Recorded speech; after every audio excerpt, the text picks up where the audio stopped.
누가복음 4장 38, 39절 같이 읽을까요? 시작. 예수께서 일어나 회당에서 나가사 시몬의 집에 들어가시니 시몬의 장모가 중한 열병을 앓고 있는지라. 사람들이 그를 위하여 예수께 구하니 예수께서 가까이 서서 열병을 꾸짖으시는데 병이 떠나고 여자가 곧 일어나 그들에게 수종드니라. 아멘. 자, 오늘 말씀을 보면은 갑자기 이제 시몬의 집에 시몬의 장모가 중한 열병을 앓았어요. 그래서 이 열병이 무엇이냐, 그걸 좀 알게 될 거고. 근데 하필이면 왜 시몬의 장모냐? 시몬의 장모는 이때 딱 한 번 나타나는 거거든요. 그리고 이제 사라져요.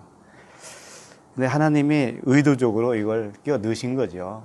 뭔가를 설명하기 위해서. 그래서 이 누가복음이지만 요 병행 구절이 마태복음에도 있고 마가복음에도 있고 있어요. 그래서 같은 말씀인데 다른 곳에서는 약간씩 틀리게 이렇게 표현하고 있어요. 그래서 그걸 일단 먼저 확인을 해보았으면 좋겠습니다. 마태복음 8장 14절이에요. 마태복음 8장 14절에 보면 예수께서 베드로의 집에 들어가사, 아까 누가복음에서는 누구 집이라고 그랬어요? 시몬. 그렇지, 시몬. 그러니까 시몬 베드로 집이 이제 확실하죠. 베드로의 집에 들어가사 그의 장모가 열병으로 앓아 누운 것을 보시고, 아까 누가복음에서는 열병을 앓았다라고만 되어 있어요. 근데 여기는 누웠다고 되어 있죠. 누워 있다. 이제 그것이 좀 틀리고, 그 다음에 15절. 그의 손을 만지시니, 손을 만졌다고 그러죠? 누가복음에서는 손 만졌다는 이야기는 없고요. 그냥 꾸짖으셨다 이렇게 되어 있고, 손을 만지니 열병이 떠나가고 여인이 일어나서 예수께 수종들더라. 이렇게 되어 있습니다. 그러니까 조금 다른 점은 뭐냐면, 베드로의 집이다. 시몬의 집이 베드로의 집이다. 그리고 장모가 열병으로 앓아 누워있다. 그 다음에 고치는 그 예수님의 방법이 손을 만지셨다. 누가복음에서는 꾸짖으셨는데 여기서는 손을 만지셨다. 이렇게 되어 있어요. 그 다음에 마가복음을 한번 보도록 하겠습니다. 마가복음 1장 29절이에요. 마가복음 1장 29절. 자, 보시면 회당에서 나와 곧 야고보와 요한과 함께 시몬과 안드레의 집에 들어가시니, 이렇게 되어 있죠. 아까는 이런 말씀이 없었잖아요. 누구 들어갔다는 거예요? 야고보, 요한, 시몬, 안드레, 이렇게 4명과 함께 주님이 들어가신 거예요. 아까는 누구와 들어갔다는 얘기가 없었어요. 누가복음에는. 그 다음에 30절. 시몬의 장모가 열병으로 누워 있는지라 사람들이 곧 그 여자에게 대하여 예수께 여짜온데 나아가서 그 손을 잡아 일으키시니, 여기서 이제 손을 잡아 일으키셨어요. 그 다음에 열병이 떠나고 여자가 그들에게 수종드니라. 이렇게 돼 있어요. 그러니까 좀 다른 점이 뭐냐면, 이걸 다 종합해 보면 베드로의 장모가 확실하고, 그 다음에 예수님과 함께 그 집에 들어간 사람들이 총 5명이죠. 예수님까지 해서. 근데 야고보와 요한은 형제예요. 그 다음에 시몬과 안드레도 형제예요. 이렇게 형제 이렇게 들어간 거예요. 근데 이제 우리가 성경을 보면은 변화산상에도 보면은 요한과 야고보, 베드로 이렇게 꼭 3명 데려가요. 그 다음에 주님이 겟세마네 동산에서 기도할 때도 요 3명을 데려갑니다. 이게 수제자들이에요, 쉽게 말하면. 그런데 그렇게 데리고 다니는 이유도 사실은 있는 거예요. 뭔가 설명을 하고 있는 거죠. 우리가 다 그걸 주님의 마음을 다 이해는 못한다 할지라도 좀 이렇게 미뤄서 생각할 수 있는 건 뭐냐면, 야고보는 뒤꿈치라는 뜻이에요. 야곱이에요, 야곱. 쉽게 말해서. 야곱이 뒤꿈치잖아요, 발뒤꿈치. 예. 그러니까 여인의 후손이 누구를 발꿈치를 상하게 한다고 그래요? 뱀의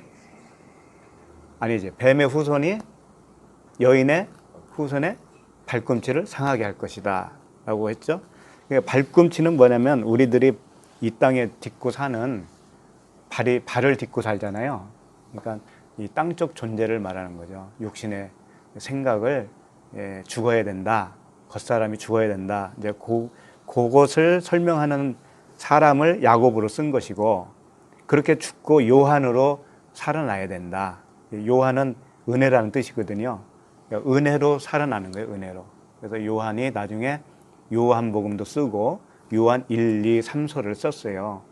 그래서 사랑장이라고 그래요, 사랑.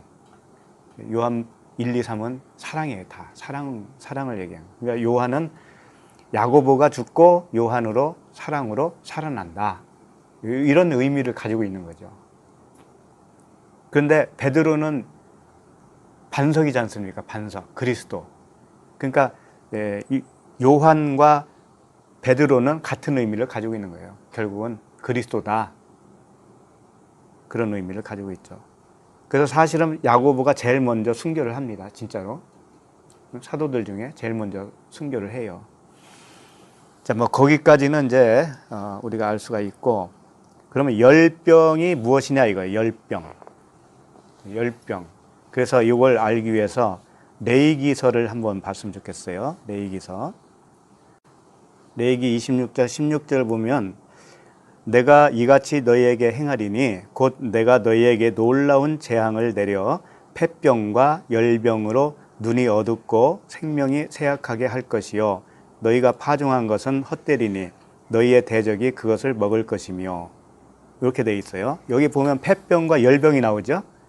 근데 열병으로 어떻게 된다고 그래요? 눈이 어둡다.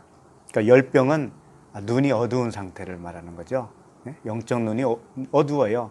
보이기는 보이는데 어둡다 이거죠. 그 다음에 생명이 쇠약하게 할 것이요 그랬죠.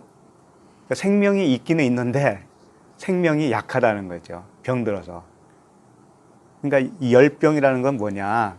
생명을 가진 자가 맞기는 맞아요. 태어났어요. 그런데 아직 눈도 어둡고 이렇게 장성한 자가 아직 되지 못해서 연약하다 이거예요. 그런 상태를 설명해주고 있고, 그 다음에 쇠약하게 할 것이요 너희가 파종한 것은 헛되리니 그러잖아요. 그러니까 너희가 파종한 거라는 것은 뭐냐면 하나님이 파종한 게 아니고 내가 파종한 거잖아요. 그렇죠? 그러니까 이게 뭐예요? 다 내 생각으로, 내 의지로 내가 어떤 일을 해놓은 거, 그것을 말하는 거죠. 그건 헛되다 이거예요. 그래서 열병으로 아까 누워있다고 그랬잖아요. 누워있다. 사실은 누워있는 게 아니거든요. 우리가 처음에 이렇게 말씀을 받고 기뻐서 날뛸 때가 있었죠. 열심히 하잖아요. 그때는. 그런데 우리가 하지만 열심히 하는데 하나님이 보기에는 누워있는 거예요. 그게 병든 자기 때문에. 근데 우리는 열심히 할 때 하나님이 기뻐하는 줄 안다고요. 사실은 그게 열병에 들어서 그런 거거든요. 네. 그 다음에 요한복음을 보겠습니다. 요한복음 2장 17절을 보겠습니다. 요한복음 2장 17절. 여기 보면 제자들이 성경 말씀에 주의 전을 사모하는 열심히 나를 삼키리라 한 것을 기억하더라. 이게 무슨 말이냐면 바로 이 말씀 앞에 성전 정화 사건이 있어요. 주님이 노끈으로 비둘기 파는 자 비둘기도 내쫓고, 아니 양, 소 이런 거 다 내쫓았잖아요. 돈 바꿔주는 거 상을 엎어버리고, 그러면서 아버지 집은 만민이 기도하는 집이다 그랬잖아요. 그리고 나서 제자들이 한 말이거든요, 이게. 그러니까 뭐냐면 제자들이 성경의 주의 말씀에 주의 전을 사모하는 열심히 나를 삼키리라. 삼킨다는 것이 좋은 의미의 단어가 아니거든요. 이건 뭐냐면 탕진한다는 의미예요. 낭비하고 소모한다. 그런 의미의 단어거든요. 그러니까 하나님을 소무하는 거예요. 성령을 소멸시키는 거예요. 그것이 뭐다? 열병이다. 열병이다. 그러니까 주의 말씀에 주의 전을 사모하는 열심이 좋긴 좋은 거잖아요. 주의 전을 사모하는 열심이 좋은데 그게 너무 과해가지고 나를 삼키는 거다. 하나님을 삼킨 거다. 하나님을 소비한 거다. 이것이 병든 상태다. 열병이다. 이거예요. 그러면 왜 이런 일들이 있느냐 이거죠. 우리들은 이런 열병이 있었을까요? 없었을까요? 있었죠. 다 있어요. 다 있어요. 아이들이 태어나서 어느 정도 지나면 홍역을 하잖아요. 홍역. 그걸 생각하게 되더라고. 홍역은 누구나 다 한 번씩 겪는다면서요. 그렇죠? 그러니까 이것은 나쁘다는 의미로 지금 말씀을 하고 있는 게 아니에요. 과정을 말하는 거예요. 과정. 이런 과정을 우리가 다 겪어야 된다. 그런 말씀이에요. 이게. 자, 그 다음에 로마서 10장 여기도 또 봐야 됩니다. 로마서 10장 2절에서 4절이에요. 내가 증언하노니 그들이 하나님께 열심히 있으나 올바른 지식을 따른 것이 아니니라. 이 말씀. 하나님께 열심은 있어요. 그런데 올바른 지식을 따른 것이 아니라는 거죠. 요게 뭐예요? 열병에 걸린 상태다. 요게. 그리고 3절 보면 하나님의 의를 모르고 자기 의를 세우려고, 하나님의 의로 하지 않고 자기 의를 세우려고 힘써 하나님의 의에 복종하지 아니하였느니라. 하나님의 의에 복종하지 않은 것이 힘써서 그랬다는 거예요. 힘써서 복종을 안 했대요. 힘써서. 그게 열병이다 이거죠. 내 맘대로 하는 거예요. 내 생각이 옳은 대로 하나님을 섬겼어요. 열심히 했다고요. 근데 이게 올바른 지식을 따른 것이 아니라는 거죠. 올바른 지식. 그래서 이스라엘 백성들에게 그랬잖아요. 너희들이 무엇가 없어서 망한다? 지식. 그 지식은 올바른 지식을 말하는 거예요. 하나님을 아는 지식인데 올바른 지식. 그 올바른 지식을 안다라고 하는 것은 정말 하나님이 알려줘야 아는 거예요. 그것은 배워서 아는 게 아니에요. 하나님이 알려줘야 돼. 그래서 올바른 지식 할 때 단어가 에피그노시스 이렇게 되어 있어요. 그노시스가 이제 지식인데 거기에 에피가 붙어서 명확한 지식이다 이런 뜻을 가지고 있어요. 올바른 지식, 명확한 지식. 그러니까 하나님의 말씀이 이런 것이다라고 하는 것을 명확하게 알고 행하는 것이 열병에서 떠나는 거예요. 우리는 처음부터 그렇게 될 수가 없기 때문에 그 순서상 그런 현상이 생길 수밖에 없다. 그런 거죠. 그리고 4절 보세요. 거기 로마서 10장 4절. 그리스도는 모든 믿는 자에게 의를 이루기 위하여 율법의 마침이 되시니라. 이렇게 되어 있죠.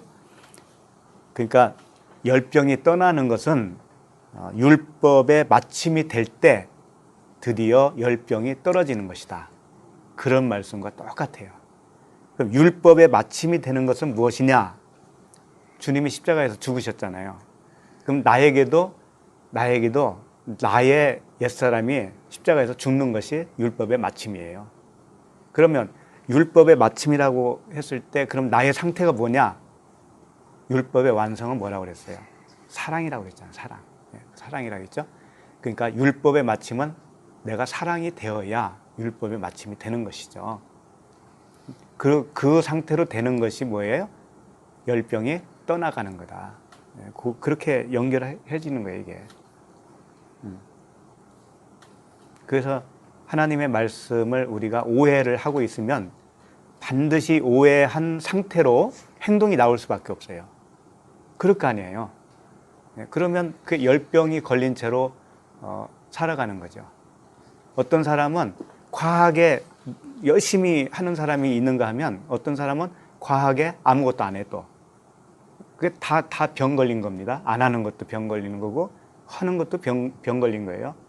하나님이 정말 그 그리스도 그분이 우리를 이끌어가는 삶은 때로는 열심을 낼 수도 있고 때로는 잠잠할 수도 있고 그분에 따라서 하는 거예요. 그분이 하라는 대로 하는 거죠.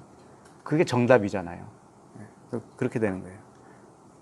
근데 뭐든지 안 하는 것이 장땡이다 이렇게 딱 그 결정을 지어 놓으면 그것은 성령의 운행하심이 아니에요. 그것은. 자, 그러면 누가복음을 다시 돌아가겠습니다. 누가복음 4장 38절이죠. 네, 4장 38절.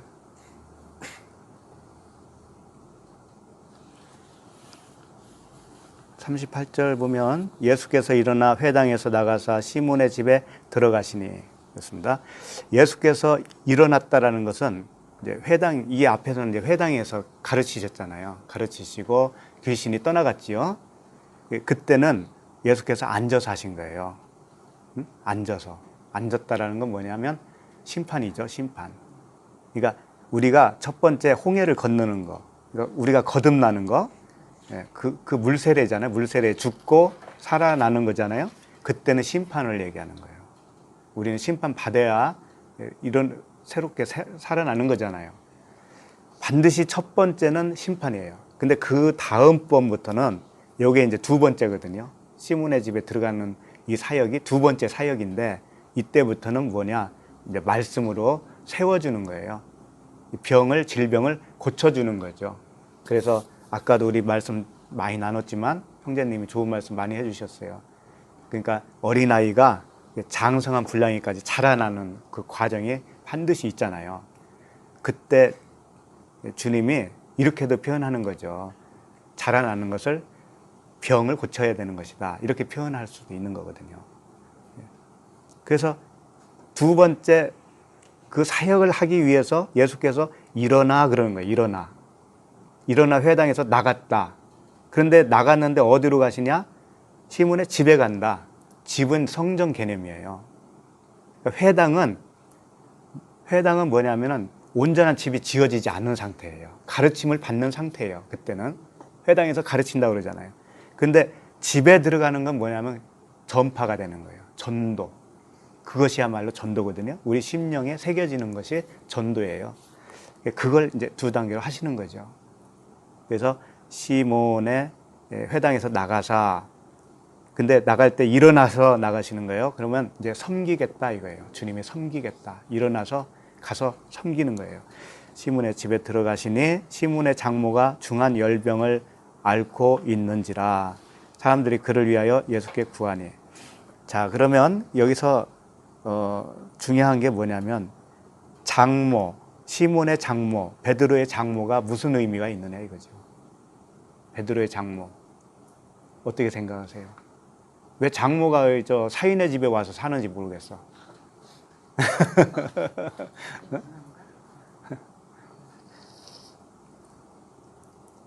시몬이라고 하는 뜻은 들음이라는 뜻이에요. 그래서 듣고 나면 베드로가 돼버려요. 그러니까 주님이 복음을 말씀하시잖아요. 시몬이 들어요. 그러면 듣고 나면 베드로가 되는 거거든요. 근데 그것을 베드로에게 직접 말을 하는 것으로 하지 않으시고 장모에게 병을 고쳐주는 방법으로 우리에게 가르쳐주고 있는 거예요. 뭐냐? 그게 뭐냐? 장모라고 하는 것은 뭐와 같으냐면은 베드로의 어머니와 같은 거예요. 베드로의 어머니인데 촌수가 달라졌어요. 촌수가 뭐예요? 한 건너간 거잖아요. 장모니까. 그건 뭐냐? 베드로의 입장에서 어머니라고 하는 것은 말씀이에요. 언약이란 말이에요. 언약인데 장모니까 무슨 언약이 되겠어요? 잘못된 언약이죠? 네, 그러니까 하라와 같은 여자의 하갈과 같이 아들이 준 언약이라기보다는 그 종의 여인의 언약이에요. 하갈과 같이. 이게 땅의 예루살렘. 그러니까 쉽게 말하면 이제 표면적 율법이에요. 행위 언약의 어머니예요. 그럼 행위 언약으로 붙들고 있는 자가 누구냐? 베드로라는 거예요. 그러니까 사실은 베드로의 장모를 고치는 게 아니고 베드로를 고치는 거예요. 베드로가 알고 있는 말씀을 고치는 거예요. 그 장면이에요, 이게. 그래서 장모라고 하는 단어가 펜테라인데 시어머니라고도 합니다, 이걸. 시어머니 할 때도 이 단어를 같이 써요. 그러니까 여자에게 있어서는 시어머니 할 때 펜테라라고 그러고 남자에게 있어서 장모 할 때도 펜테라예요. 그 다음에 이제 베드로의 그 말씀을 고쳐주는 거예요. 이게 언약을 고쳐주는 거예요. 근데 그 행위 언약으로 되어 있는 상태가 나의 의로 하고 있는 상태가 중한 열병을 앓고 있다라는 거예요. 그래서 열병이라고 하는 게 열병 피레토스라고 되어 있는데 피레토스 피르가 열이에요. 피르가 열에서 온 거예요. 열에서. 그러니까 이것은 무슨 이야기냐? 성령께서 우리에게 오셔야 우리가 구원이죠. 그렇잖아요? 근데 처음에 물세례 홍해를 건넜을 때는 하나님이 우리 내면에 오시는 것이 아니고 밖에 계셔요. 개념상 그렇게 표현하는 거예요. 그러니까 모세가 시내산에서 하나님을 만나잖아요. 그러니까 하나님은 항상 겉에 계시잖아. 밖에. 이스라엘 밖에 계시죠. 그러니까 그런 상태예요. 그런 상태. 그런 상태는 성령이 밖에서 역사하셔요. 그런데 열이 온 거죠. 그 성령의 불이 온 거죠. 왔는데 밖에 계시기 때문에 그 열이라고 하는 것은 나의 열정이에요. 밖에서 역사는 하시는데 내가 추구하는 어떤 행동은 어디서 나오는가 하면 나에게서 나오는 거예요. 나에게서. 그래서 안식일에 물 피우지 말라고 그래요. 안식일에 불 피우지 말라고 그러죠. 안식일에 하지 말아야 할 거 그거 세 가지가 있는데 그 중에 하나가 안식일에 불을 피우지 말아라 라고 하는 조항이 있어요. 그 불은 너의 불을 피우지 말라 그런 뜻이에요. 왜? 안식일에는 불이 필요 없어요. 안식의 주인 자신이 불이기 때문에 그래요. 근데 불을 또 피우잖아요. 그러면 나의 의의를 피우는 거예요. 그래서 안식일에는 불을 피우지 말아라. 근데 중한 열병을 앓고 있는 이 상태에서는 자기 불을 피우고 있는 거예요, 지금. 자기 생각이라고 하는 불을 피워서 열심으로 내고 있는 거죠. 그 상태예요, 그 상태. 자, 그 다음에 누가복음 4장 39절로 보면 이제 그 장모의 열병을 치료하는 이제 장면이죠. 39절. 예수께서 가까이 서서 열병을 꾸짖으신데 이렇게 되어 있죠. 근데 가까이 서서라고 이렇게 되어 있는데 가까이가 아니고요. 그 위에예요, 위에. 예수께서 위에 계시는 거예요. 물론 사실상 위에 있을 수는 없잖아요. 그런데 가까이 왔다고 하는 그 뜻이 위에 있다. 에파노라고 하는 단어예요. 위에 있다, 위에 있다. 왜 그러냐면은 고치시는 의원은 위에 있어야 되잖아요. 환자는 밑에 있어야 되는 거예요. 위에 분이 그 능력으로 밑에 있는 자를 고쳐주는 거죠. 그것을 이렇게 표현하고 있어요. 가까이 서서 열병을 꾸짖으신데 이게 뭐예요? 꾸짖는다는 것은 성령의 책망이에요. 성령께서 세 가지 책망하신다고 그랬잖아요. 그 성령이 책망하시는 그 상태를 여기서 표현하는데 다른 마태복음, 마가복음에서는 이 장면을 손을 만지셨다. 그 다음에 마가복음에서는 손을 잡고 일으키셨다. 이렇게 되어 있거든요. 그러니까 꾸짖으신 거나 손을 대신 거나 만져주신 거나 손을 잡고 일으키신 거나 사실상 같은 거죠. 같다는 의미예요. 그러면 꾸짖는다는 건 뭐냐면 말씀으로 하셨다는 거였거든요. 말씀으로 고쳐주신 거예요. 그러면 손을 댔다라는 건 뭐냐면 손을 만졌다라는 건 뭐냐면 손이라고 하는 것은 어떤 그 일을 하는 게 손이잖아요. 일. 그렇죠? 일은 뭐냐, 하나님의 손은 뭐냐면 구원하는 일의 손이에요. 그렇죠? 하나님은 구원하는 하나님이시니까. 그러니까 하나님의 손은 구원해 주시는 손이에요. 근데 인간의 손은 무슨 손이냐면은 자기 의에서 나온 자기의 일이에요. 자기의 일. 그래서 주님이 그 손을 만졌다라는 것은 뭐냐? 하나님의 구원의 손으로 바꿔줘 버리는 거예요. 그 손을 자체를. 그러니까 그걸 또 꾸짖으셨다라는 표현으로도 했기 때문에 결국은 뭐예요? 이 말씀이 하나님의 차원으로 바뀌어 버리는 거예요. 하나님의 말씀으로 완전히 바뀌어지는 것을 말하는 거죠. 새 창조가 일어나는 것이죠. 요게 이제 불세례에 해당되는 겁니다. 불세례에.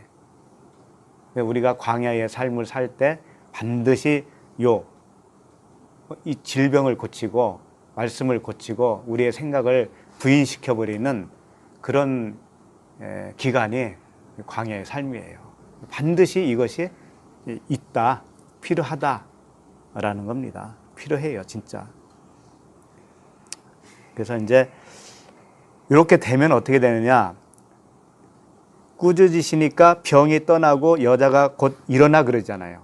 곧 일어나 그들에게 수종되니라. 아까 예수님이 회당에서 일어나 그랬잖아요. 그것과 똑같은 거예요. 이 여자도 일어나게 되는 거예요.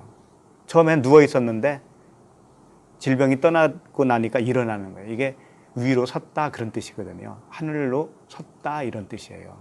하늘로 쓴 거예요. 그러면 그들에게 수종되니라 그러잖아요. 요게 이제 진짜 수종되는 거예요. 진짜 섬기는 거. 수종된다라고 디아코네오라고 하는 단어인데 섬김, 봉사, 수종된다 이런 뜻이에요. 그래서 이 진짜 수종될 수 있는 사람으로 딱 바뀌는 겁니다. 이게 그거예요. 그러니까 우리는 지금 각자 어디쯤에 와 있을까요? 열병을 다 고쳤습니까? 아니면 아직 홍역 중인가요? 그렇죠? 그렇게 생각하는 게 좋아요. 이 차원은 하도 깊고 길기도 해요. 그래서 우리는 육을 입고 있는 동안에 이 기간을 지나가는 거예요. 자, 그런데 요것을 이제 본문은 다 봤어요. 이제 본문은 볼 거 없어요. 이제 볼 거 없는데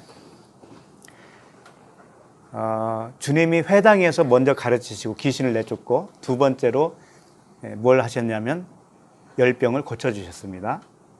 그러니까 주님은 항상 두 가지를 해요. 순서상. 그리고 마지막 하나 더 하는 게 있어요. 더 하는 거.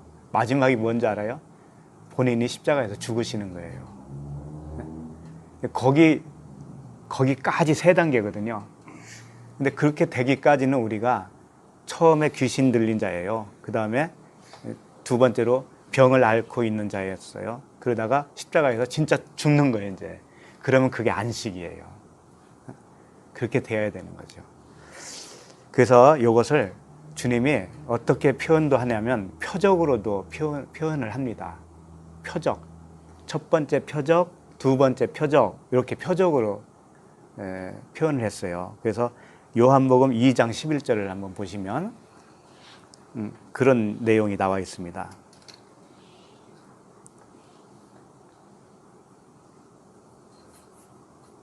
요한복음 2장 11절 보시면 예수께서 이 첫 표적을 갈릴리 가나에서 행하여 그의 영광을 나타내심에 제자들이 그를 믿으니라.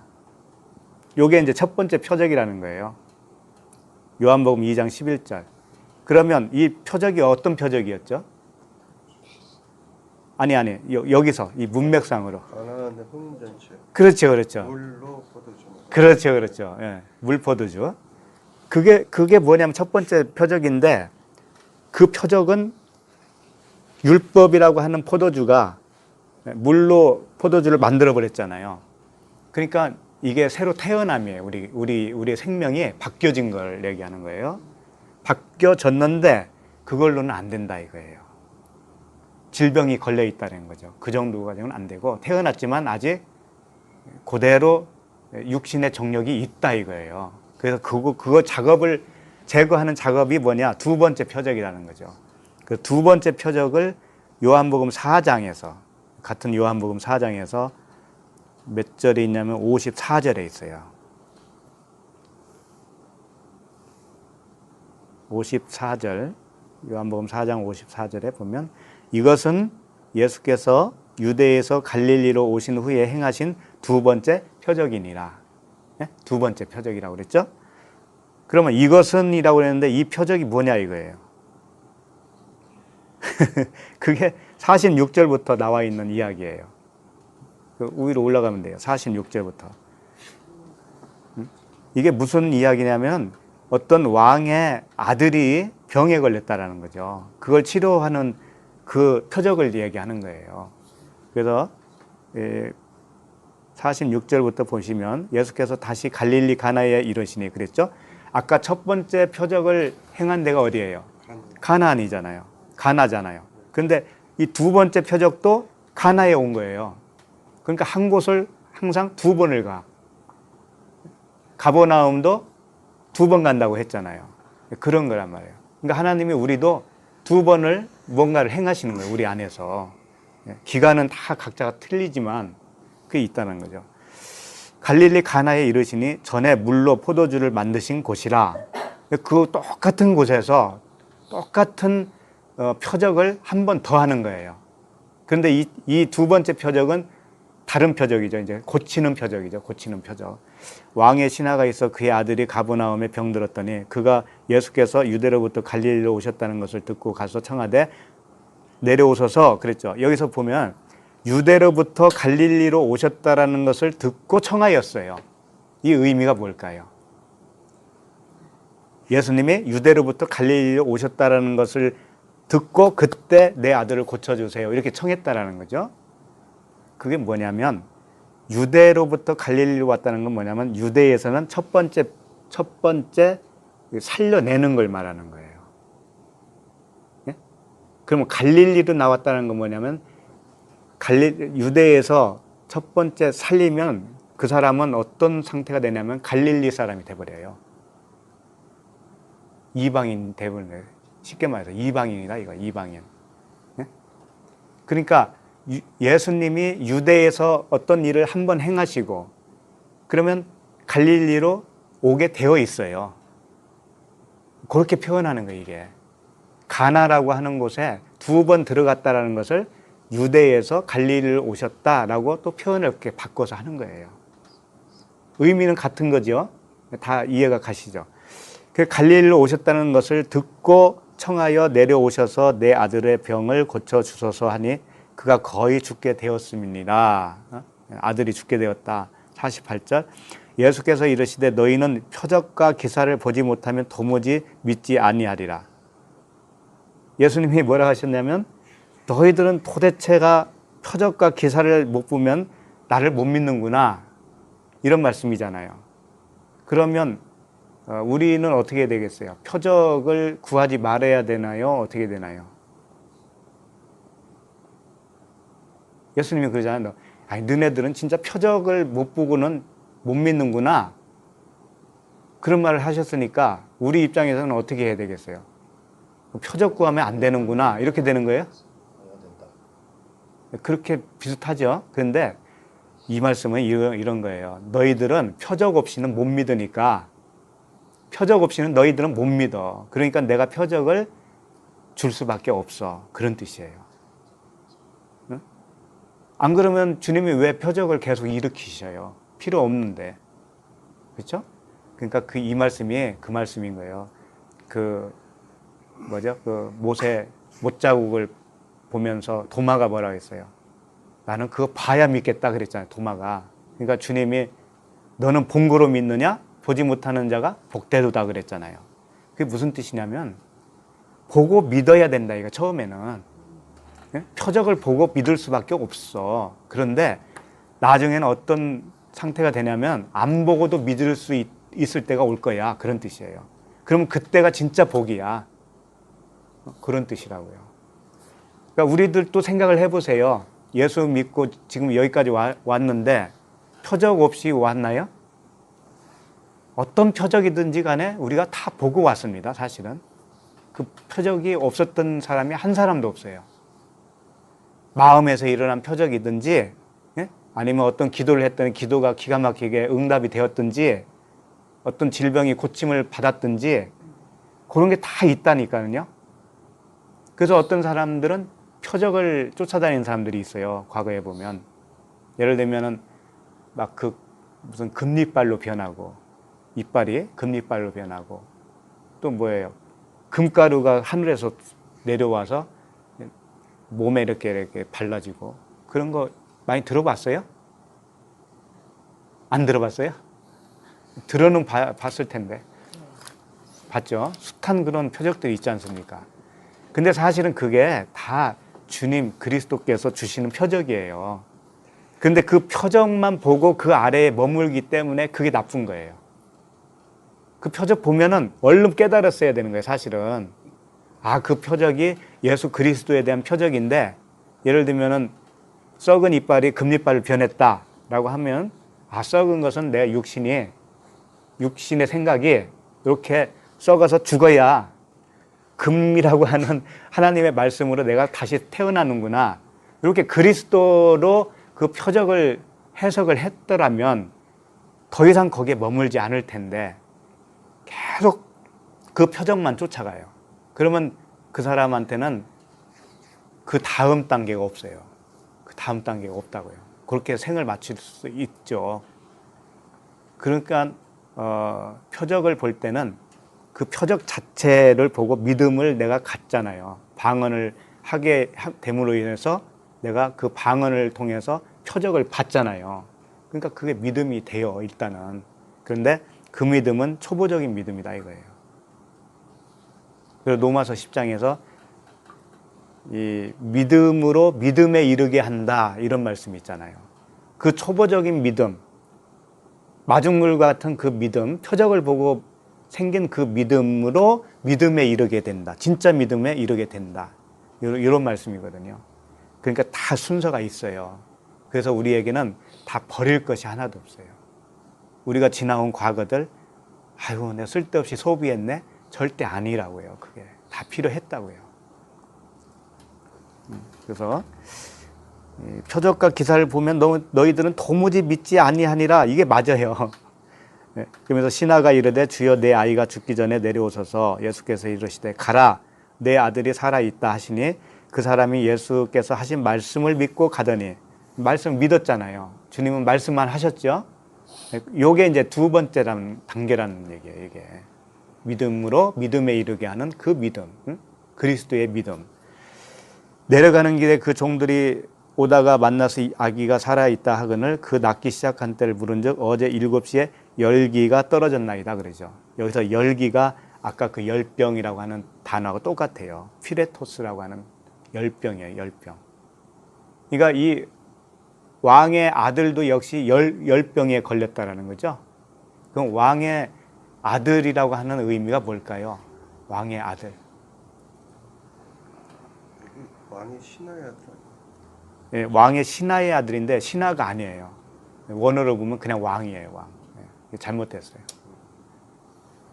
그러니까 이겁니다. 우리가 세상 임금이에요. 세상 임금인데 세상 임금이 낳은 아들이에요. 그렇다면 내가 육신의 생각으로 그 율법 아래에서 낳았던 아들이잖아요. 그 아들을 고쳤다라는 의미는 뭐냐면 이제 제대로 된 아들을 내가 또 갖게 된 거잖아요. 그러니까 결국은 내가 고침을 받은 이야기예요. 왕이 고침을 받은 이야기예요. 그것이. 왕의 아들과 왕은 다 같은 거예요. 이게. 그렇게 표현한 거죠. 그의 아버지가 53절 그의 아버지가 예수께서 내 아들이 살아있다 하신 말씀하신 그때인 줄 알고 자기와 그 온 집안이 다 믿으니라. 온 집안이 믿었다는 것은 온 식구가 믿었다는 의미가 아니고 나 한 사람 안에 온 집안 성령의 전이 됐다 이거예요. 온전한 성령의 전이 되었다 이런 의미예요. 이것은 예수께서 유대에서 갈릴리로 오신 후에 행하신 두 번째 표적이다. 이렇게 되는 거예요. 두 번째 표적. 그러니까 항상 주님은 우리에게서요 두 번째 표적이 있습니다. 첫 번째와 두 번째가 있어요. 그게 우리가 지나온 과거를 쭉 보면은 아실 수 있어요. 각자가. 그래서 요것을 항상 말씀을 하시는데 이제 이 부분을 좀 짧게 사도 바울이 요약한 부분이 있습니다. 거기를 한번 보겠어요. 고린도전서 1장 22절. 고린도전서 1장 22절. 유대인은 표적을 구하고 헬라인은 지혜를 찾으나, 이렇게 되어 있죠.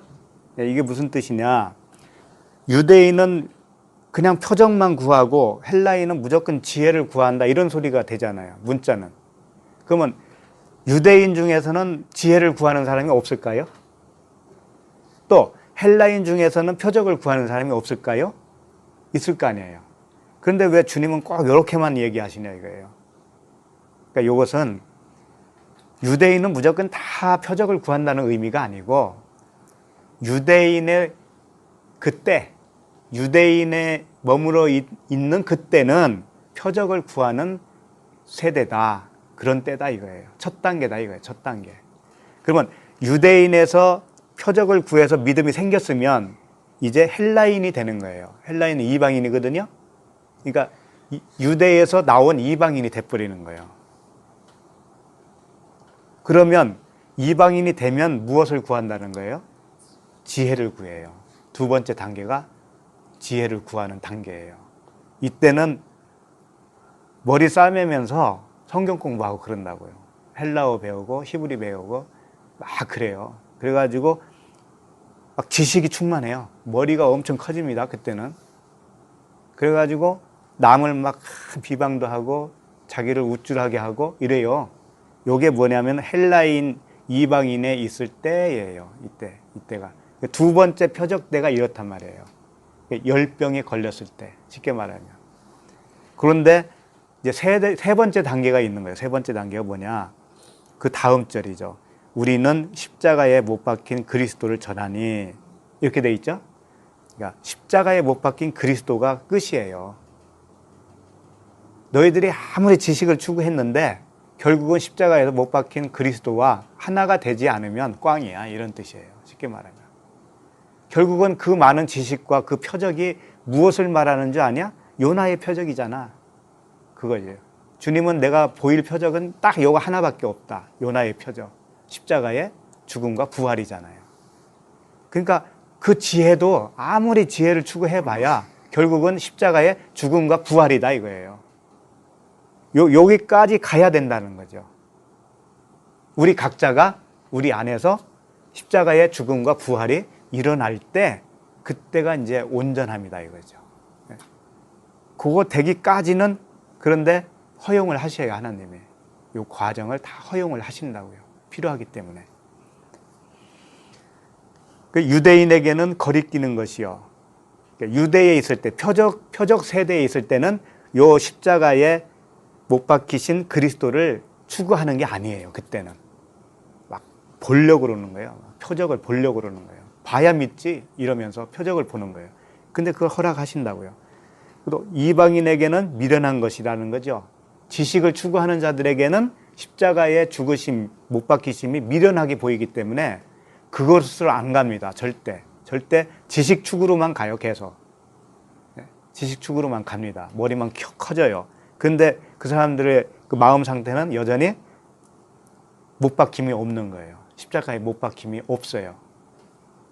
근데 이제 그것으로 이제 계속 지식 추구하다가 이것도 아닌가벼, 이렇게 되어야 이제 십자가로 가는 거예요. 그 사람은. 그렇게 되는 거예요. 그런데 24절 보세요. 지금 고린도전서 1장 보시죠. 24절에 보면 오직 부르심을 받은 자에게는, 이제 이렇게 되는데 부르심을 받은 자가 있다라는 거잖아요. 부르심을 받은 자에게는 유대인이나 헬라인이나 그리스도는 하나님의 능력이요 하나님의 지혜니라. 이게 무슨 뜻이냐면, 부르심을 받은 자에게는 첫 번째 유대에서 표적을 보고 믿음이 생기고, 그 다음에 지식을 추구하는 열병에 걸려있는 이방인의 상태로 되다가 결국은 십자가에 못 박힌 그리스도와 하나가 되어지는 거기까지 반드시 가게 되어 있다라는 거예요. 부르심을 받은 자는. 근데 부르심을 못 받은 자는 중도 하차하는 거예요. 굉장히 무서운 말이기도 할 거 아니에요, 이게. 그러면 이것이 하나님의 능력이고 하나님의 지혜다 이거예요. 하나님의 지혜는 이런 과정을 통해서 행하신다라는 거죠. 하늘에서 그냥 뚝 떨어지는 게 아니고. 이게 하나님의 능력이고 하나님의 지혜다라고 하는 겁니다. 그래서 25절에는 하나님의 어리석음이 사람보다 지혜롭고 하나님의 약하심이 사람보다 강하니라. 너희들은 네 생각으로 이렇게 하면 될 것 같고 저렇게 하면 될 것 같으니까 그렇게 노력을 많이 하지 않냐.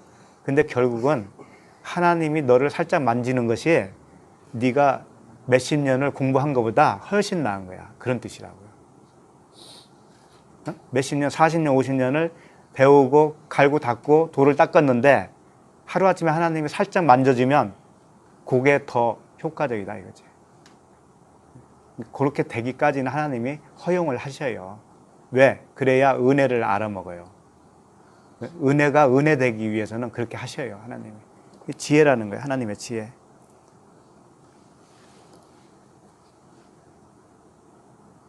참 하나님의 지혜 때문에 우리가 고생도 하지요.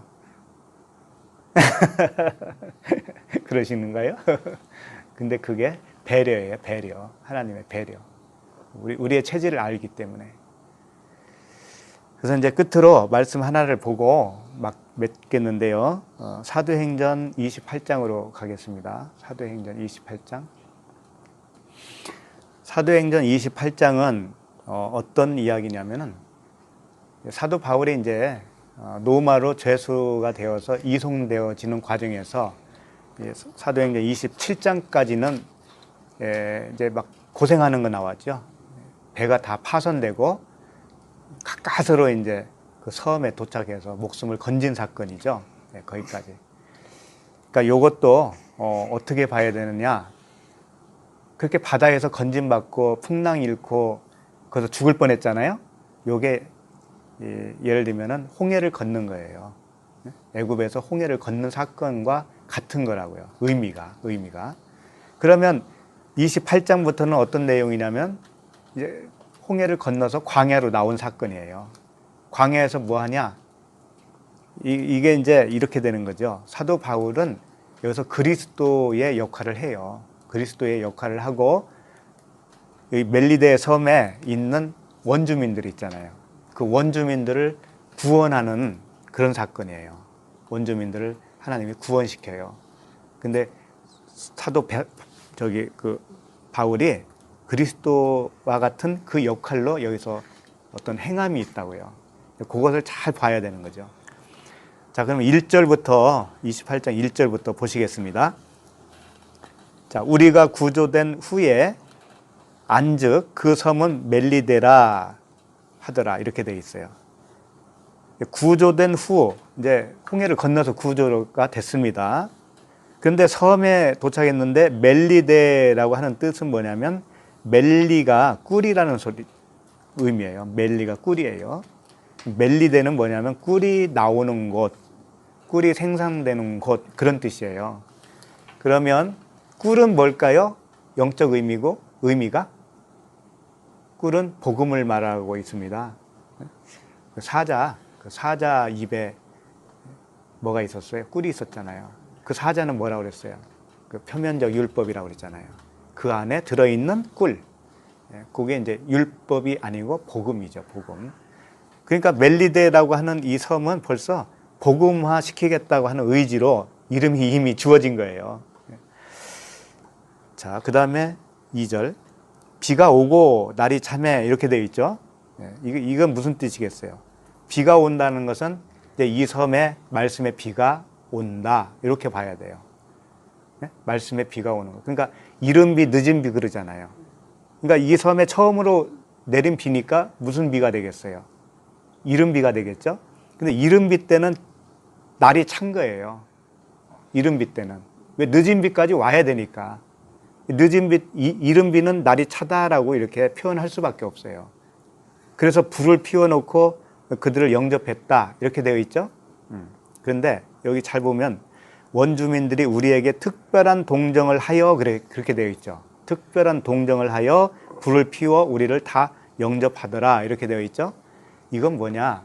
그들에게 성령이 임한 거예요. 첫 번째로 성령이 오신 거라고요. 그들에게. 그들도 말씀을 가지고 있을 거 아니에요. 그 말씀의 불을 피우고 있는 거예요, 이들이. 말씀의 불을 피우고 있어요. 그렇지만은 온전치가 않아. 아직은 온전치 않아요. 그래서 바울이 이제 온전하게 만드는 과정을 여기서 하는 거예요. 자, 불을 피워 우리를 다 영접했다. 우리를 영접했다는 건 뭐냐면 그리스도를 영접했다. 그런 뜻이에요. 자, 그 다음에 28장 3절이죠. 3절. 근데 요 생각이 났어요. 베드로가 예수님이 붙잡혔을 때 세 번 부인하죠. 3번 부인하잖아요. 그때 어떤 상황이었냐면은 날이 춥다고 되어 있어요. 날이 추운 거로 종과 아랫사람들이 불을 피워놓고 서서 쬐니 이렇게 되어 있어요. 그것과 이렇게 연관이 되더라고요. 그러니까 베드로가 이제 거기서 3번 부인하고 회개하죠. 이게 베드로를 고치는 장면이거든요. 그러니까 이 멜리데 섬도 똑같은 모양새로 멜리데 섬에 있는 주민들을 고치는 거라고요. 그렇게 보시면 되겠고, 3절 보시면 바울이 나무 한 묶음을 거두어 불에 넣으니 뜨거움으로 말미암아 독사가 나와 그 손을 물고 있는지라. 자, 바울이 한 묶음을 거두어 불에 넣었다. 나무 한 묶음이 뭘까요? 나무는 항상 예수 그리스도를 모형을 하고 있죠. 그 예수 그리스도를 어디에 넣었냐면은 성령의 불에다가 넣었다 이거예요. 성령의 불에 넣으면 그 말씀이 풀어지겠죠. 그렇죠? 그 말씀이 풀어지면 독사가 뭐냐면 쏘는 율법이란 말이에요. 그 율법이 바울의 손을 물었다라는 건 뭐냐면 바울을 죽이는 거잖아요. 그 율법이 바울을 죽이는 거예요. 그러면 바울이 여기서 무슨 역할을 하냐면 십자가에서 죽으시는 예수 그리스도를 여기서 역할을 하는 거예요. 왜? 예수님은 율법 아래로 오셨잖아요. 죄 아래로 오셨잖아요. 죄가 없으신데 죄를 자기가 덮어 쓰셨잖아요. 그러니까 독사에 물린 것과 똑같은 거란 말이에요.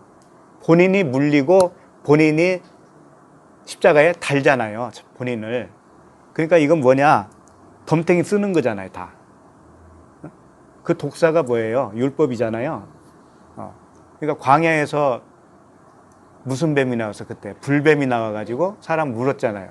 근데 장대에다가 구리뱀을 다름해놓고 저걸 쳐다보면 낫는다 그랬단 말이에요. 그러니까 그걸 여기서 똑같이 재현을 하는 겁니다. 그러니까 어떻게 되냐? 물고 있으니까 이제 그 다음에 4절. 원주민들이 이 짐승이 그 손에 매달려 있음을 보고 서로 말하되 진실 이 사람은 살인한 자로다 이렇게 표현을 했습니다. 그런데 바울이 살인죄를 지고 로마로 이송 중인 것은 아니에요. 살인죄는 아니었단 말이에요. 무슨 죄였죠? 유대인들이 바울을 잡은 이유가 하나님 모독죄거든요. 하나님 모독죄. 하나님 모독죄로 붙잡아서 이제 로마까지 이송시키는 거잖아요. 재판받게 하려고. 그런데 이들이 바울을 갖다가 느닷없이 살인자로 이렇게 표현을 하고 있단 말이에요. 그러면 바울이 살인자라고 하는 것은 뭐냐면 예수님이 살인자라고 하는 것과 똑같아요. 예수님이 살인자예요. 왜? 예수님은 율법의 아래로 오신 세상 임금으로 오셨잖아요. 그러면 세상 임금이 우리를 다 죄인 만들어 버렸어요. 우리를. 그 예수 그리스도라고는 한 분이 세상의 죄를 다 죄인을 만들었다니까. 우리를. 한 사람 때문에 많은 사람이 죄인이 되었다고 로마서에서 나오잖아요. 그 의미란 말이에요. 주님이 안 오셨으면 모든 사람이 죄인이 안 됩니다. 죄인이 안 됐다는 건 뭐냐면 죄를 깨닫지 못한다는 거죠. 죄인인 것을 깨닫게 만드신 그분이 오셨기 때문에 우리가 죄인이 된 거예요. 그런데 그 죄인이 되어야 우리는 구원을 받잖아요. 그러니까 죄의 값은 사망이니까 예수님이 우리를 살인한 자가 된 거예요. 사실은. 그러면 우리도 죄인이 되었잖아요. 그 덕분에. 그러면 나도 주님을 살인한 살인자가 된 거예요. 쌍방이 다 살인을 했다고요.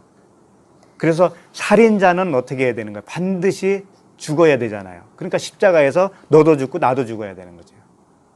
쌍방이 다 죽어야 되는 거예요. 다 살인자니까.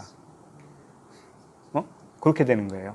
그러니까 얘네들이 지금 바울을 살인자다라고 하는 거고요. 그 다음에 바다에서는 구조를 받았다라고 하는 건 뭐냐면 물세례로 살인자니까 물세례로 죽고 바다에서 구원을 받았다 이거예요. 다시 태어났다 이거예요. 그런데 광야로 나오게 되면 어떻게 되냐면 무엇을 주든가요? 하나님이. 만나? 만나도 줬지. 만나가 뭘 의미하냐면 율법을 의미하잖아요. 그러니까 시내산에서 율법을 줬잖아요. 그 율법 준 게 뭐냐면 공의를 준 거예요. 공의를 준 거라고요. 공의는 뭐예요? 이렇게 하면 죄고 이렇게 하면은 의이다라고 하는 거잖아요. 그 공의를 준 거예요. 공의가 그를 살지 못하게 함이로다가 맞잖아요. 그 율법에서는 구원받을 자가 없으니까 그게 이제 뭐냐면 열병에 걸린 상태가 되는 거예요. 공의 앞에서는 너 살아나지 못할 거야 이런 뜻이잖아요. 그럼 공의에서도 한번 죽어야 된다니까. 그게 십자가의 죽음이에요. 그래서 물세례로 한 번 죽고 십자가에서 죽어야 되는 거예요. 이렇게 두 번 죽는 거예요. 그러니까 그걸 물과 성령으로 거듭난다 이렇게 표현도 한 것이고요. 이해가 가시죠? 네. 그러니까 공의에서도 죽어야 되는 거예요. 그러니까 물었잖아요. 공의가 그 공의되는 그 독사가 물었잖아요. 물었는데 이 사람들이 볼 때는 죽은 줄 알았어요. 이제 죽을 줄 알았어요. 5절. 근데 바울이 그 짐승을 불에 떨어 버림에 조금도 상함이 없더라. 이거 불세례를 말하고 있어요. 그 공의되고 공의로 물린 그 독사를 성령의 불에다가 던지니까 불로 우리를 태우니까 우리가 어떻게 해요? 살아나는 거잖아요. 살아나는 거. 죽지 않고 살아나잖아요. 그러니까 조금도 상함이 없는 게 맞지요. 그렇죠? 그런 말씀이라니까 이게. 그러니까 그들이 이제 6절에서 재밌죠. 6절에서 그들은 그가 붙든지 혹은 갑자기 쓰러져 죽을 줄로 기다렸다가 오래 기다려도 그에게 아무 이상이 없음을 보고 돌이켜 생각하여 말하되 이렇게 되어 있죠. 자, 이게 무슨 뜻이냐면 오래 기다렸다는 건 뭐냐면 주님이 3일 만에 부활했잖아요. 예? 처음에 그 사람들은 3일 만에 부활할 줄 알았을까요? 몰랐을까요? 몰랐잖아요. 그냥 기다린 거잖아요. 그런데 3일 만에 부활하셨죠. 그러니까는 이것이 죽은 게 아니고 살아난 거잖아요. 그렇죠? 죽은 게 아니고 살았구나. 결국은 살은 거네 그냥. 그렇게 된 거잖아요. 그러니까 이 사람들이 돌이켜 생각했다고 그러죠. 있잖아요. 돌이켜 생각하여 말하되 그랬잖아요. 이게 회개예요. 회개. 이게 마음의 회개가 일어났던 거예요. 이 사람들이 지금. 마음의 회개가 일어나서 뭐라고 외쳤냐면 신이라 하더라 그랬어요. 신이라 하더라. 그러니까 예수는 그리스도다 라고 고백을 한 것과 똑같은 거예요. 네? 율법이 복음이었구나 이렇게 똑같은 거라고요. 율법이 그 못쓸 율법인 줄 알았더니 그게 아니고 율법이 사랑이었구나, 진리였구나, 은혜였구나 이렇게 알게 된 거예요.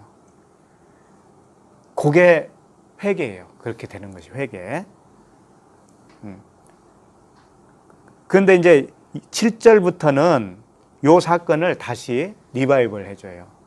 7절부터는 어떤 사람을 통해서 다시 설명을 해주는데 보실까요? 7절부터 이 섬에서 가장 높은 사람 보블리오라 하는 이가 그 근처에 토지가 있는지라 그가 우리를 영접하여 사흘이나 친절히 머물게 하더니 보블리오라고 하는 그 그 근처에 거기에서 가장 높은 사람 그게 누구겠어요? 세상 임금이지. 무조건 가장 높은 자는 세상 임금이에요. 나예요, 나. 어? 나가 토지에 이 사람들을 머물게 했다는 건 뭐냐면 나라고 하는 마음 땅에 그들을 초청을 한 거죠. 예수 그리스도가 내 마음이라고 하는 땅에 오셔서 사흘 동안에 머물게 되는 거잖아요. 그랬더니 이게 이제 첫 번째 표적이에요. 그러니까 나에게 오시는 하나님. 그랬더니 8절 보블리오의 부친이 열병과 이질에 걸려 누워있거늘 바울이 들어가서 기도하고 그에게 안수하여 낫게 하매. 자, 보블리오의 부친이 갑자기 열병이 들었다는 거예요. 그러면 보블리오의 부친은 뭐냐면 보블리오의 성전을 말하는 거예요. 부친은 아버지는 성전입니다. 무조건 성전. 근데 이 성전이 열병에 걸린 성전이에요. 그럼 보블리오가 은혜는 첫 번째 은혜는 받았지만 아직 자기 안에 있는 성전이 온전치 못하다는 얘기잖아요. 네? 그러니까 모래 위에 지은 집과 같은 집인 거예요. 이제 반석 위에 지은 집으로 되어지는 과정을 설명하고 있는 거죠. 그러니까 사실은 보블리오를 고치는 겁니다. 이게 보블리의 아까도 누구예요? 베드로의 장모를 고치는 것이 베드로를 고치는 거라고 그랬잖아요. 똑같은 원리예요. 열병과 이질. 열병은 피레토스, 아까 베드로 장모가 열병 들었다. 그 단어하고 똑같은 겁니다. 열병과 이질에 걸렸다라고 했다. 이질은 디센테리아라고 하는 단어인데 창자 질병이야. 창자. 창자가 병들은 거예요. 그러면 성경에서 창자는 뭐냐? 내장이잖아요. 우리의 속이잖아요. 유다가 죽을 때 어떻게 죽었어요? 배가 터지고 창자가 다 흘러나왔다. 이렇게 되어 있죠. 그러니까 우리 겉사람의, 옛사람의 그 생명이 창자예요. 옛사람의 생명이 창자다. 그 옛사람의 생명이 창자인데 창자가 질병이 걸린 거예요. 요게 이제 나으면 어떻게 되냐면 새로운 창자가 되는 거예요. 새로운 생명이 되는 거예요. 그걸 의미하고 있죠. 그래서 그 걸려 누워 있건을 바울이 들어가서 기도하고 안수하여 낫게 하매. 짧은 단어지만 기도와 안수는 치료하는 과정을 설명하고 있어요. 첫 번째는 기도고 두 번째는 안수다. 이 안수라는 게 뭐냐? 아까 예수님이 베드로의 장모의 손을 만진 것과 같이 똑같은 거예요. 안수. 손으로 그에게 대어주는 거예요. 그건 뭐냐? 말씀으로 치료하는 것과 동일해요. 베드로의 장모도 꾸짖었다고 그랬잖아요. 그러니까 그 말씀으로 꾸짖는 거잖아요. 성령의 책망.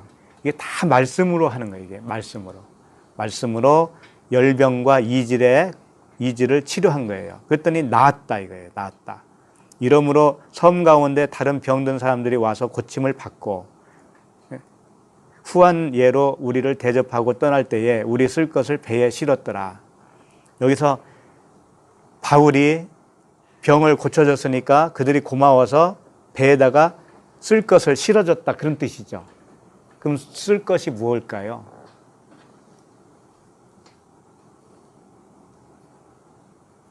바울이 이제 로마로 또 가잖아요. 가서 이제 거기서 복음을 전할 텐데, 바울의 쓸 것을 실어줬다는 건 뭐냐면, 바울은 항상 필요한 것은 이런 거예요.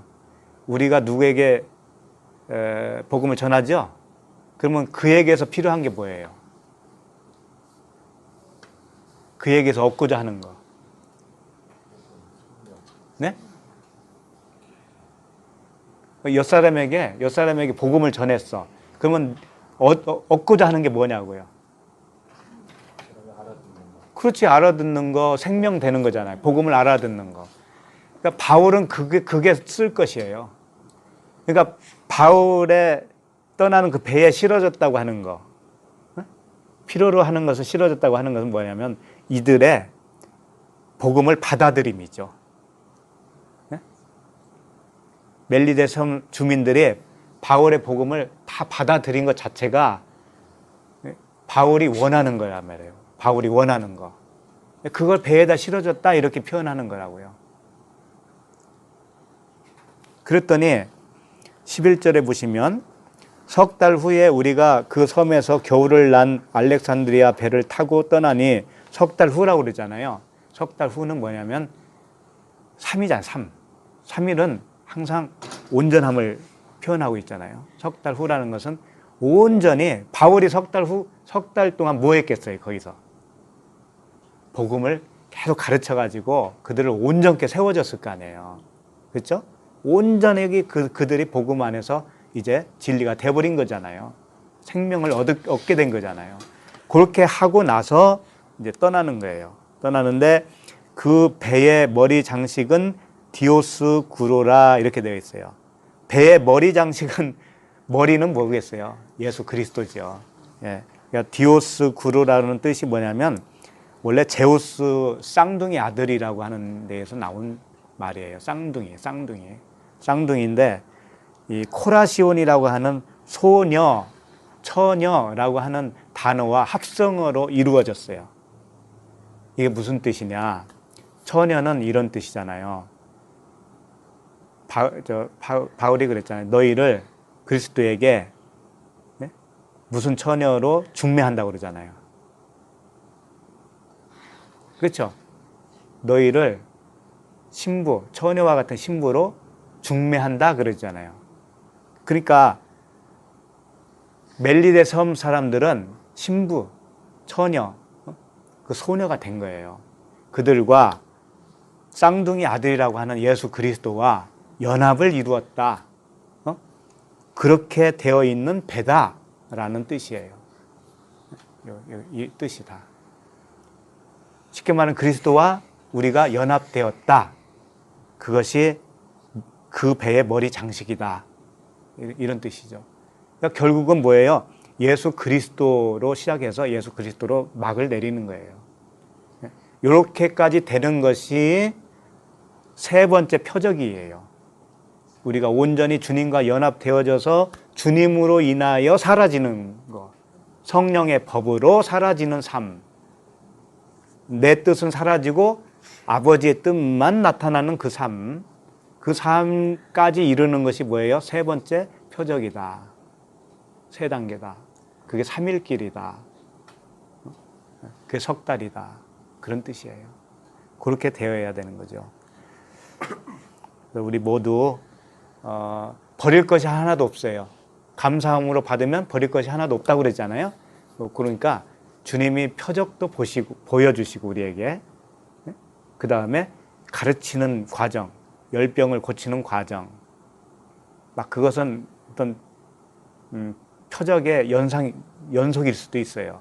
근데 거기에 머물면 안 되고 거기서 이제 그렇게 추구하는 내가 부인되어지고 예수 그리스도 하나가 되어서 내 생명으로 사는 게 아니고 예수 그리스도의 생명으로 사라지면 그때가 평강이다 이거예요. 진정한 평안이다 이거예요. 하나님은 그렇게 우리를 살게 하는 데 목표를 두고 있습니다. 그래서 때로는 우리가 그렇게 완성을 이룰 때까지는 과정이 있었기 때문에 그 과정이 때로는 고달프기도 하고 고통도 있었고 그랬던 거예요. 그 풍랑도 있었고 바람도 잘 날이 없었던 것이죠. 그런데 그 모든 것이 평온할 때가 옵니다. 평온할 때가 와요. 그것은 그분이 나에게서 살아주시면 끝나는 거예요. 그렇게 되는 거예요. 그래서 그런 은혜가 우리 모두에게 있기를 간절히 기도합니다. 네, 기도하겠습니다. 아버지 하나님 은혜를 감사합니다. 우리를 애굽에서 홍해로 건너오시고 광야를 지나 가나안 땅에 가는 그 여정을 주님은 이렇게도 설명하시고 저렇게도 설명하셔서 우리에게 그 진리를 깨우쳐 주시니 감사합니다. 우리에게 일어났던 모든 과정들, 경험들, 그런 표적들이 다 그리스도의 표적이요 그리스도와 하나가 되어야 된다는 그 최종 목표를 설명해 주셨나이다.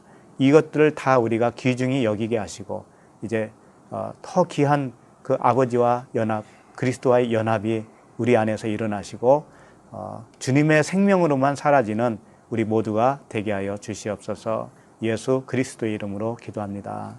아멘.